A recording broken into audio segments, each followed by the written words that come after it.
Ya, kita mulai sesi 1. Kita akan membuat database ya. Kita buat database menggunakan MySQL. Artinya kita siapkan dulu layanannya, servisnya kita jalankan. XAMPP control panelnya. Yang pertama Apache, kemudian yang kedua MySQL. Nah, kalau sudah kita jalankan, artinya kita bisa gunakan localhost php myadmin-nya ya. Karena kita akan buat database-nya menggunakan localhost php myadmin. Di sini bisa diklik langsung admin atau melalui browser localhost php myadmin. Kita langsung saja dari sini admin, otomatis dia akan diarahkan ke localhost php myadmin. Seperti ini. Nah, kemudian sekarang kita coba buat database baru. Nama database-nya di sini saya tulis db_pelatihan 29 seperti ini saja. Silakan disamakan saja supaya nanti pada saat membuat aplikasinya tidak bingung. db_pelatihan 29 buat. Kita sudah punya database-nya. Kita lihat di sini data apa saja yang akan kita coba buat. Yang pertama tbl user, terdiri dari ID, username, dan password. Kita coba buat tbl_user, ID, username, password. ID, username, password. tbl_user, ID, username, password, 3 kolom. Kirim.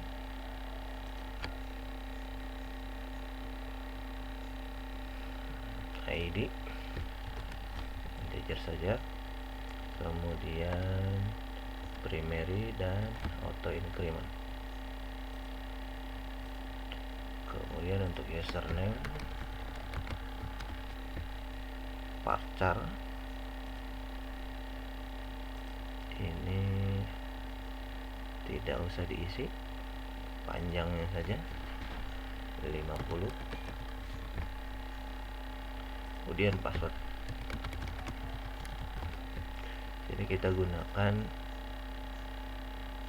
varchar 255. Sudah kita buat, kemudian kita simpan. Nah, kita sudah punya tabel user. Atributnya terdiri dari ID, username, dan password. Nah, ID ini auto increment ya, dan primary key. Auto increment ini artinya ketika kita input data, kita tidak perlu memasukkan nomornya lagi atau datanya lagi. Jadi kita coba tambahkan datanya. Tadi ID itu auto increment, kita tidak perlu input nilainya. Misalkan admin username-nya, kemudian passwordnya admin. Kirim. Ya, sudah selesai. Bisa dilihat di sini isi datanya. 1 admin, kedua, kemudian username admin, passwordnya admin. Kemudian selanjutnya kita akan coba buat tabel dosen terlebih dahulu ya. Kemudian nanti disusul dengan tabel jadwal, baru kemudian tabel matkul, baru kemudian tabel jadwal. Tabel dosen ada 3 atributnya, kode, nama, dan alamat. Dosen kita buat baru lagi tabelnya, baru.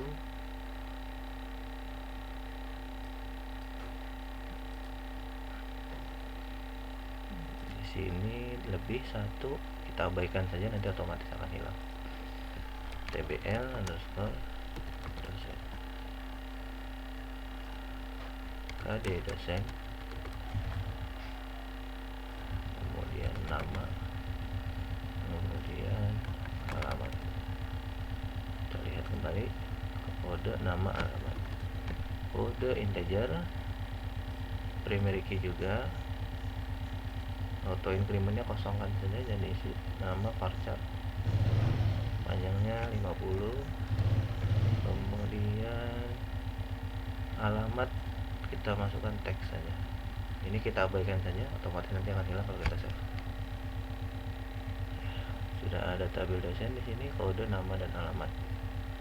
Strukturnya ya, untuk menambahkan data biasanya di sini insert atau tambah data, misal KD ini kita perlu isi karena bukan auto increment. Misalkan ini nama saya, misalkan ini seperti ini, kemudian 202 nama misalkan Joko, kemudian Tangsel. Nah, coba kita kirim, otomatis langsung 2 ya yang tersimpan. Kita bisa lihat di sini 01 dan seterusnya. Ya, kita sudah punya 2 tabel user, kemudian ada datanya ya, admin, kemudian dosen, ada datanya juga 201 Ari Depok, 2002 Joko Tangsel.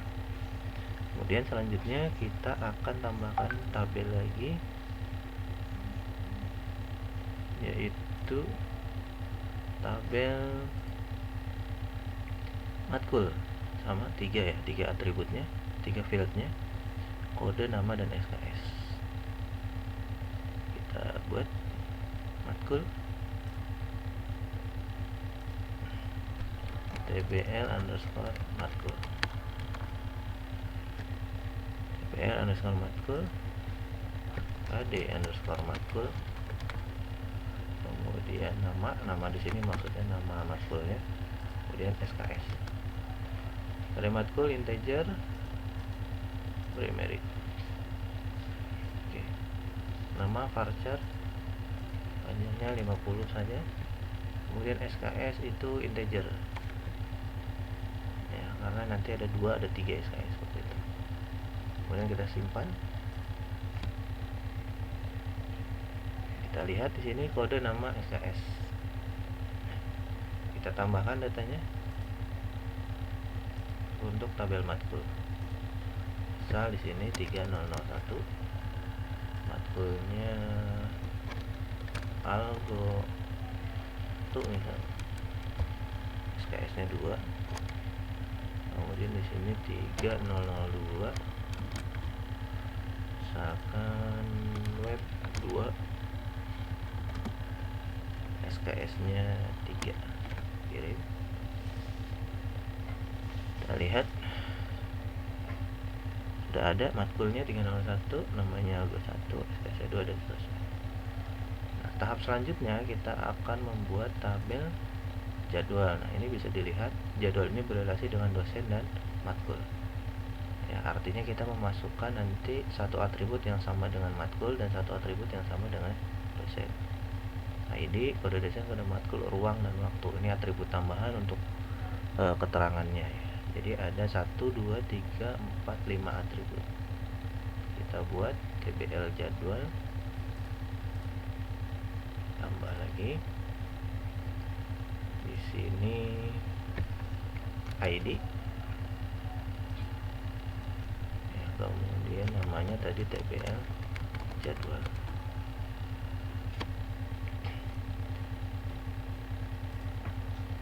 KD dosen kita masukkan, kemudian KD matkul, kemudian ruang. Ini kurang 1, kita tambahkan 1 waktu. Untuk ruang dan waktu saya pakainya varchar saja ya. Ini juga varchar karena nanti tidak dikenakan operasi aritmatik. Ini isinya 30, terlalu panjang ya, ruang itu sedikit, 10 saja. Kemudian waktunya ini 20, karakternya, kemudian KD matkul sama integer, kode dosen sama integer, kemudian ID juga integer, tapi di sini jadi primary key dan auto increment. Lihat lagi jadwal, ID, primary auto increment, kode dosen integer saja, pada matkul integer saja, ruang varchar, waktu varchar. Nanti kalau ini tidak muat kita ganti. Simpan. Karena ini berelasi, maka kita jangan isi terlebih dahulu datanya, tapi kita relasikan terlebih dahulu. Masih di tabel matkul ya, tabel jadwal, maaf. Nah, masih di tabel jadwal, kita pilih strukturnya, kemudian kita pilih tampilan hubungan. Nah, ini kita tambahkan fk_dosen. Nah, masukkan kolomnya adalah kode dosen, basis datanya adalah DB kita ya, pelatihan 29, DB pelatihan 29. Kemudian tabelnya tabel dosen, otomatis dia akan ke primary key-nya, yaitu kode dosen. Karena ada 2, kita tambahkan lagi fk_matkul.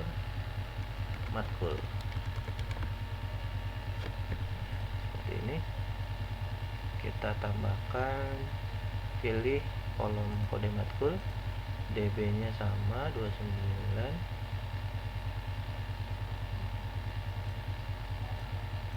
Kemudian tabelnya tabel matkul, otomatis primary key-nya tertarik.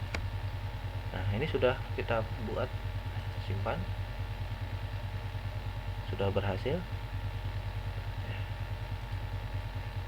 Kita lihat strukturnya di sini ada simbol kunci yang agak gelap ya di kode dosen dan kode matkul, artinya dia sudah berelasi dengan, dia menjadi foreign key di tabel tersebut. Nah, untuk memastikannya kita bisa lihat di designer ya. Kita bisa lihat di DB pelatihan, kemudian designer. Kalau tidak ada, biasanya di sini lainnya designer. Kita lihat di desainernya. Di sini terlihat tabel yang sudah berelasi. Ya, tabel jadwal berelasi dengan tabel matkul dan tabel dosen. Nah, kalau sudah berelasi seperti ini, baru kita bisa masukkan datanya, tambah, kemudian ID-nya auto increment tidak perlu diisi.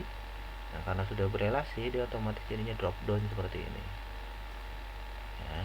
Kemudian mata kuliahnya, ruangnya kita isi, waktu misalkan waktunya 07.10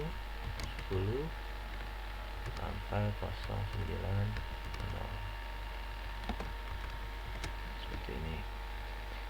Tambah lagi di sini sampai 102, kemudian ruang waktunya itu kita samakan saja seperti ini. Seperti itu sudah jadi sesuai dengan studi kasus yang diminta. Tabel user ini gunanya nanti untuk login, jadi akan memeriksa login user ini. Kemudian tabel matkul, kemudian tabel jadwal, dan tabel dosen. Seperti itu. Nah, yang perlu diingat tadi, ketika kita membuat tabel jadwal, itu jangan diisi terlebih dahulu datanya ya, jangan diinput terlebih dahulu datanya. Isi ininya kita jangan input terlebih dahulu, tetapi kita pilih tampilan hubungan dulu, kita buat relasinya terlebih dahulu, kita isi datanya seperti ini ya. Kemudian baru kalau sudah berhasil, kita bisa pastikan lagi melalui desainernya. Kita lihat ini pada tabel jadwal ya, sudah ada relasi seperti ini, sudah sesuai. Kemudian kita baru tambahkan datanya dengan cara insert atau tambahkan. Kalau sudah berhasil, biasanya di sini ada drop down-nya, gitu ya. Kemudian simpan. Kita lihat di sini ID ini auto increment ya untuk tabel user, tidak perlu diisi. Matkul, KD matkul itu perlu diinput. Kemudian dosen juga sama, KD dosen perlu diinput. Kemudian jadwal itu ID itu juga auto increment, tidak perlu diinput, di otomatis.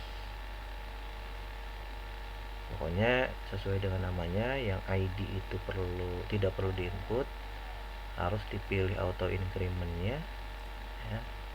Sedangkan yang KD itu perlu diinput. Nah, kalau ini sudah berhasil, nanti coba dibuat tabel lainnya menggunakan cara yang sama ya. Tambahkan tabel mahasiswa, semester, dan KRS. Tambahkan tabel mahasiswa, semester, dan KRS. Atributnya apa saja? Atributnya itu bisa dilihat di sini ya. Bentar, saya cek dulu di pelatihan sebelumnya. Nah, sudah saya pernah buat mahasiswa, semester, dan KRS. Nah, seperti ini saya tampilkan nanti. Semester seperti ini, terus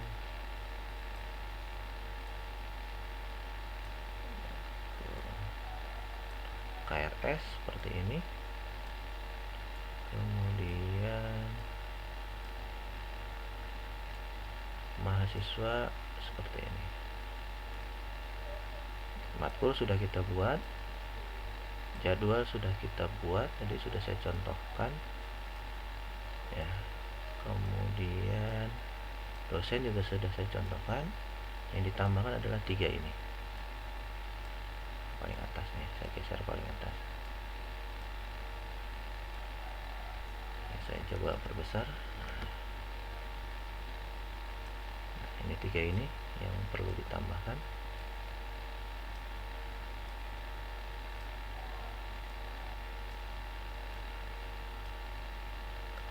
Yang pertama itu semester dulu pastinya dibuat. Nah, kemudian yang kedua mahasiswa. KD semester berarti ini manual ya, bukan ID kan. Semester varchar. NIM sama, ini manual juga, jangan auto increment. Kemudian varchar dan seterusnya. Nah, KRS ini berelasi dengan mahasiswa, semester, dan ID jadwal. Nah, karena dia berelasi, maka dia dibuat terlebih dahulu, kemudian baru nanti diinput datanya. Dan pada saat menginput data, pastikan jadwal sudah ada datanya. Nah, ID-nya ini auto increment. ID jadwal tidak auto increment ya, karena ini bukan primary key. Sama tipe datanya dengan jadwal, dengan jadwal. Kemudian NIM juga sama tipe datanya dengan tabel mahasiswa, dan kode semester sama tipe datanya dengan semester. Jadi tugasnya ketiga ini ya, tabel semester, tabel mahasiswa, tabel KRS. Tapi kalau ini sudah selesai semua, sudah diisi datanya, baru beralih ke sini. Kemudian kita lihat contoh data untuk tabel semester. Tabel semester datanya seperti ini. Dilihat, saya perbesar. Nah, kode semester misalkan 20211 ganjil 221/2022. Ini untuk contoh isian data tabel semester. Tabel mahasiswa isian datanya seperti ini, NIM, nama, jurusan, alamat ya, isi lebih dari 1 lebih bagus. Kemudian untuk tabel RS ini saya belum isi datanya ya, kita lihat dulu tabel jadwalnya sudah ada atau belum. Nah, sudah ada tabel jadwalnya. Kalau mau isi harus sudah ada data di tabel jadwalnya. Nanti kalau mau isi KRS biasanya dia sudah pakai drop down kalau sudah ada data seperti ini, tinggal disimpan saja. Ini paling terakhir seharusnya ya, harus memastikan ada data di tabel jadwal, di tabel semester, dan di tabel mahasiswa. Seperti itu kurang lebih. Jadi nanti DB yang sudah kita buat di latihan 29 sudah selesai semuanya, user, matkul, dosen, jadwal, baru ditambahkan 3 tabel yang barusan saya tampilkan, yaitu semester, mahasiswa, dan KRS. Tampilannya seperti ini jadinya nanti.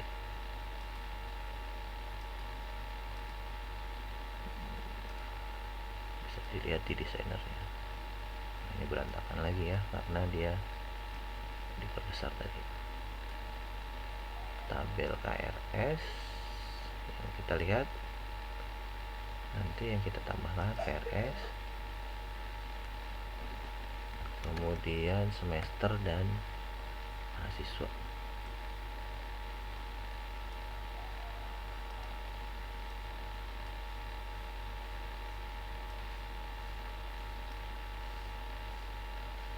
Ini yang ditambahkan. Ini di join juga di tabel jadwal yang sudah dibuat. Ini 3 ini saja. Ini kan sudah dibuat sebelumnya.